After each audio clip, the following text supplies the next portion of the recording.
श्रीमद् भगवद गीता का पहले अध्याय का दूसरा श्लोक बहुत ही सरल और आसान विधि से आपको समझाता हूं। देखिए, दृष्टवा तू पांडवानिकम व्यूढ़म दूरदर्शस्तदा आचार्य मूपसगम में राजा वचनम ब्रवीत है।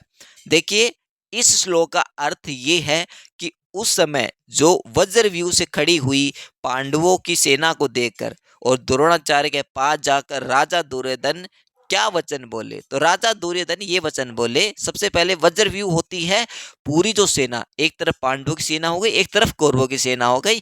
जहां पर हम बात करें संख्या में, तो संख्या थी पांडवों की कम, लेकिन कौरवों की संख्या थी ज्यादा थी। कौरवों की संख्या में नारायणी सेना भी थी। अब बात ये आती है पॉइंट नंबर 2। पांडवों की सेना में कोई दूसरा मतभेद नहीं था। एक ही भेद था उनका, बस एक ही भाव था बस। और जो कौरवों की जो सेना थी उसमें अलग अलग मतभेद आ रहे थे, अलग अलग योजनाएं आ रही थी।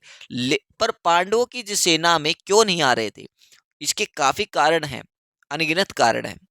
देखिए, वैसे छोटे पद में अगर हम समझाने चले बताएं, तो कहा गया है कि जिस पक्ष में धर्म है और उस पक्ष में श्री कृष्ण है, तो जिस पक्ष में श्री कृष्ण है वहां धर्म तो निश्चित है ही, वहां तो रहेगा ही। तो इसलिए उनका एक ही भाव था। उनका ये नहीं था कि हमारी कम सेना है, हम भय के मारे कांप रहे हैं।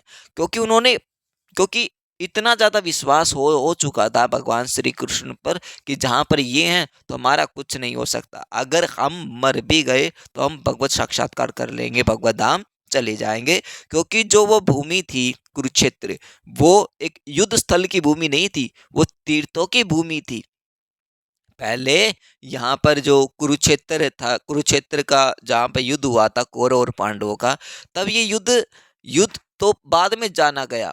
ये युद्ध से पहले ये तीर्थों की भूमि हुई। यहाँ पर अन्य अनेक ऋषियों ने खूब तपस्या की है, तब ये तीर्थ भूमि कहा गया है। और इस भूमि में जो भी सैनिक वीर गति को प्राप्त हुए, तो वो भी परम धाम को चले गई। जो भी तीर्थ स्थलों में किसी के प्राण छूटते हैं तो वह भगवान के धाम ही जाता है। तो इसलिए कहते हैं कि जहां पर भगवान श्री कृष्ण है वहां पर ही धर्म है। लेकिन दुर्योधन बार बार यहाँ पर शंका कर रहा था, बार बार घबरा रहा था कि इन्होंने इतनी छोटी सेना को देखकर, और मैं इतनी बड़ी सेना है फिर भी मन विचलित क्यों हो रहा है। कभी कोई मेरी ऐसी योजनाएं है मैं बनाऊं और वो विफल ना हो जाए। तो यहाँ पर फिर आगे क्या हुआ, आगे की कहानी ये है।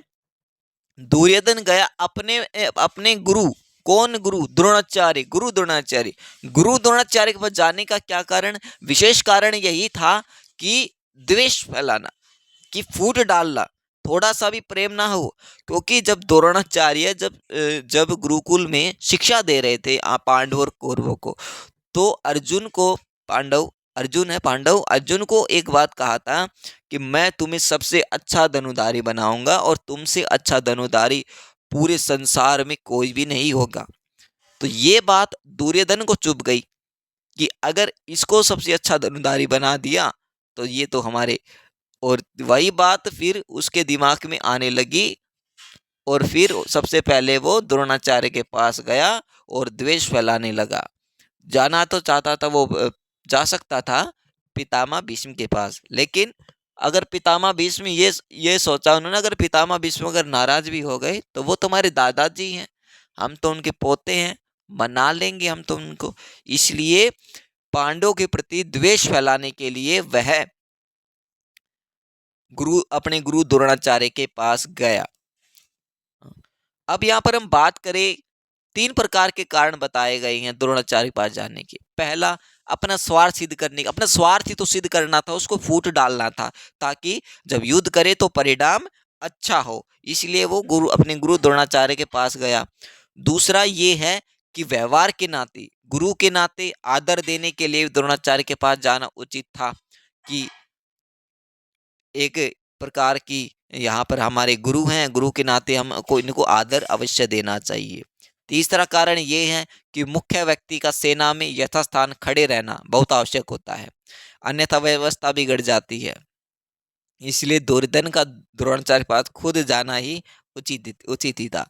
अब होता प्रश्न वही बताया ना मैंने आपके, दुर्योधन तो पितामह भीष्म के पास जाना चाहिए था जो कि सेनापति थे, पर दुर्योधन गुरु द्रोणाचार्य के पास ही क्यों गया? इसका समाधान ये है, द्रोण और भीष्म दोनों पक्षपाती थे। दोनों पक्षपाती थे, वे कौरव पांडव दोनों का ही पक्ष रखते थे।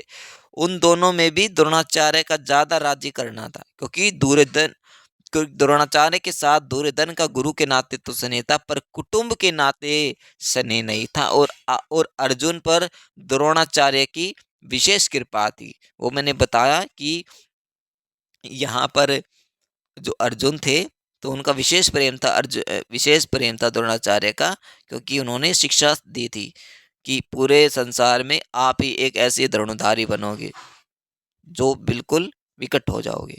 जिसके साथ स्नेह नहीं है उसे अपना स्वार्थ सिद्ध करने के लिए मनुष्य उसको ज्यादा आदर देकर राजी करता है। यही बात आजकल के हमारे सगे संबंधियों में यही बात होती रहती। दुर्योधन के मन में विश्वास था कि भीष्म जी हमारे दादाजी हैं, ना जाऊं तो कोई बात नहीं, न जाने से अगर वे नाराज हो गए तो मैं और किसी प्रकार से राजी कर लूंगा। पितामह भीष्म के साथ दुर्योधन का जो कौटुंबिक संबंध स्नेह था, इसलिए भीष्म जी दुर्योधन को राजी करने के लिए जोर से शंख बजाया